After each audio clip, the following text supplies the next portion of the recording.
This is a closer look with the monitor. I'm Craig Blumenshine from Prairie Public. For many small North Dakota towns, the local grocery store is more than a place to buy milk and bread. It's an employer. It's a gathering place and often one of the last essential businesses keeping a community connected. But rural grocers are facing growing pressures from big box retailers, online shopping, rising costs, workforce shortages, and changing customer habits. This week on A Closer Look with the Monitor, we visit with North Dakota Monitor Deputy Editor Jeff Beach about how independent grocery stores across the state are adapting to survive and why lawmakers and rural leaders see grocery access as critical to the future of small town North Dakota. Jeff, welcome back to A Closer Look with the Monitor. Thanks for having me, Craig. Jeff, your latest reporting focused on rural grocery stores trying to stay afloat. How serious is this challenge right now in the state?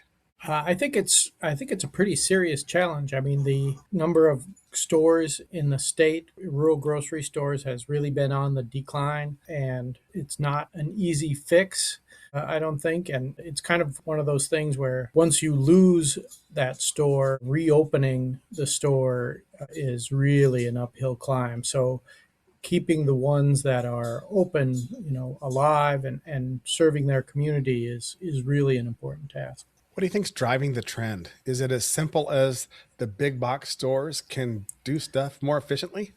They have buying power that the small rural grocery stores don't have, and that's how Walmart and other big box stores have been able to offer discounted prices to customers that rural grocery stores just don't have that power. I mean, I think, over the decades, our society has also just gotten more mobile, where it doesn't seem like as big a deal to drive, 40, 50 miles to the big town to do some shopping or things like that. There's also, a lot more instances of in small towns. Maybe they live in the small town, just outside the small town, but one person in that, family that might have a job in the big town even. So they might be commuting every day to the big town anyway. So that makes it, all the more tempting to do that shopping in the big town. Your story highlighted stores like Velva Fresh Foods, and they're experimenting, you write, with prepared meals, convenience items, and specialty products. So what did you notice about creativity and the survival of rural grocery stores? Yeah, they had a lot of great ideas, and this conference that they spoke at was a national conference. So there were people in that audience from all over the country taking notes and gathering some of the info that they were presenting. One of the really unique ones that I thought was interesting was, they let people on occasion, it's not like a service they can offer all the time, but drop off a crock pot at the store in the morning and they'll fill it with, a meal of the day, and people can return at the end of the day and pick up a cooked meal in their crock pot already warm. Sounds like a great idea. Just take it home and plug it back in and feeds 4 to 6 people.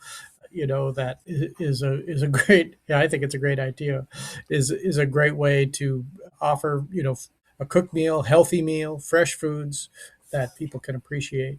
But they've made other changes too.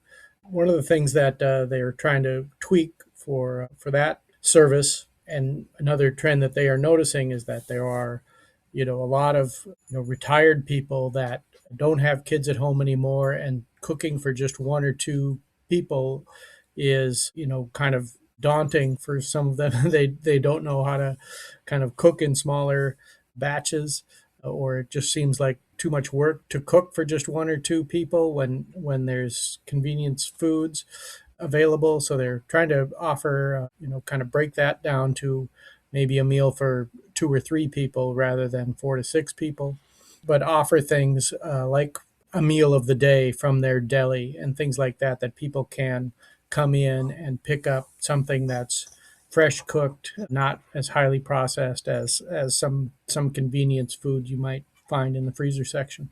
One of the other things that they talked about was, how busy modern families are that have that have kids in elementary, junior high, high school, that they're in a lot of activities, and so they end up racing around several nights of the week to different games and end up buying concession food at whatever game or activity they might be at. And so they're trying to provide some healthier options than they might be able to get at a concession stand. What about delivery services from the big boys like Walmart and Costco? That's kind of evolving. Certainly after COVID, it has evolved. Are those also now competing even to smaller markets, things that you can maybe get delivered to you that you don't have to go to the store to get anymore? Yeah, I think that's a big competitor for stores like Belva Fresh Foods. They're close enough to the town of Minot that the Walmart in Minot will deliver to Velva. So I know that's been a big concern, big competitor for them. So they have to find other ways to compete with that, things that Walmart can't offer, like The uh, crockpot idea. the crock pot idea, the meal of the day at the deli, kind of locally sourced meats and things like that they're able to provide. The term food desert is a term maybe I hadn't heard 5 years ago, but certainly am hearing it more and more now. What does that look like in rural North Dakota? Are you going to see these food deserts now where it's just not possible to buy a normal goods that you would buy at a grocery store within 20, 30, 40 miles?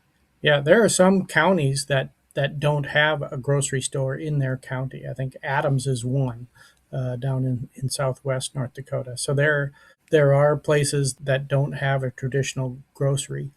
They might have a convenience store, or a dollar store kind of retail outlet that may be able to offer some things like milk, but they probably don't have fresh meat or fresh vegetables, or at least not in large amounts. So the kind of traditional grocery store doesn't exist in some places, and people are driving 50 plus miles to find a grocery store if they need one.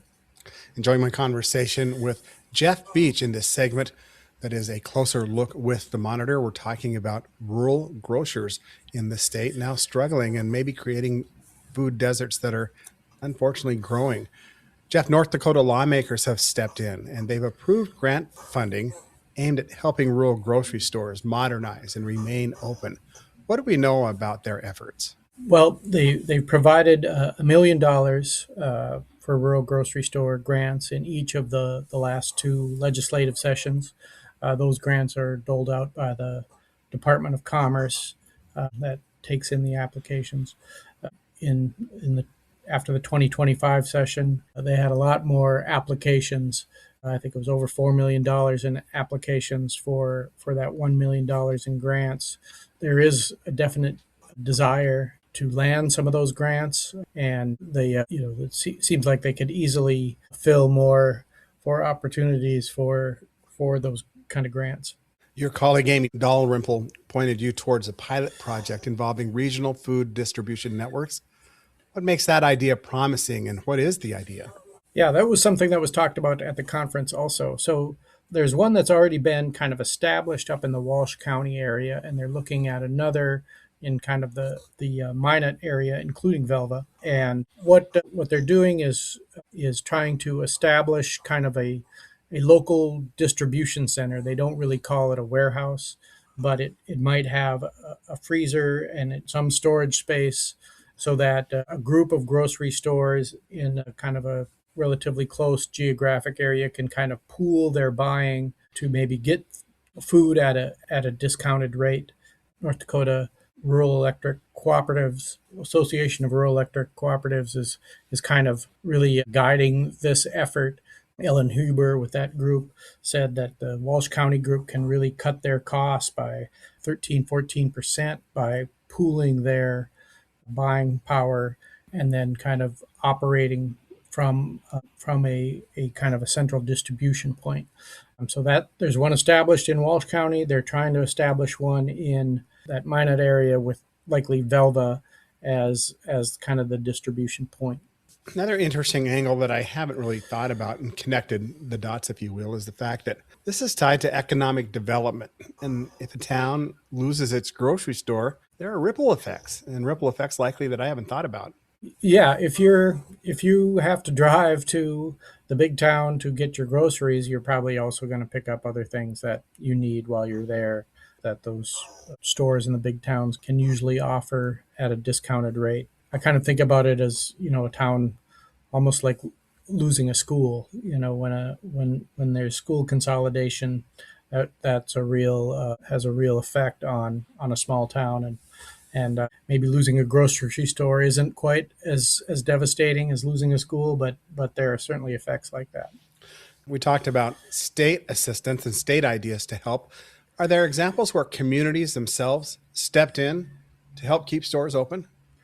Yeah, there have been small towns that have taken over a grocery store with and then tried to maybe lease it at a very discounted rate to somebody to operate a store, things like that. Or it's maybe a nonprofit organization that forms to take over a store. One of the other kind of trends in the kind of rural grocery store survival quest is stores that just offer like a key fob access. You kind of become a member of that store. There aren't necessarily employees there all the time, but you can access the store with your key fob 24/7 and be able to go in self checkout. There's security cameras, monitors there to make sure people are being honest about their purchases. But that's one kind of growing trend also in the rural grocery space. So another group that is actively trying to address the rural grocery store dilemma is the North Dakota State University Extension Service. They're doing a survey of rural grocery stores and what some of the pain points are for them, and that's another group that is trying to address some of the problems that industry is facing. From the folks that you visited with and looking ahead, is there hope here? Are there hope that rural grocery stores in particular can remain viable? Or are we looking at a fundamentally different future for food access in small town North Dakota? I think there is hope. I think there is attention being paid to it. There could probably be more attention paid to it, but the rural cooperatives, I think, are doing an excellent job of searching for answers. North Dakota is pretty good at problem solving on things like this, so I think there will be some success stories, certainly like Belva. There'll be probably more of those, but there will also probably be more closures in there. And like I said before, once a store closes, it's really hard to get that reestablished. We'll hope the success stories win the day. Jeff Beach, he's the deputy editor of the North Dakota Monitor. This is a closer look with the Monitor. You can read Jeff's reporting about rural grocery stores, food access, and state policy issues affecting communities across North Dakota, free from paywalls, free from subscriptions at northdakotamonitor.com. Jeff, thanks for joining us this week in a closer look with the Monitor. This is an important story for the state. Thanks for having me, Craig.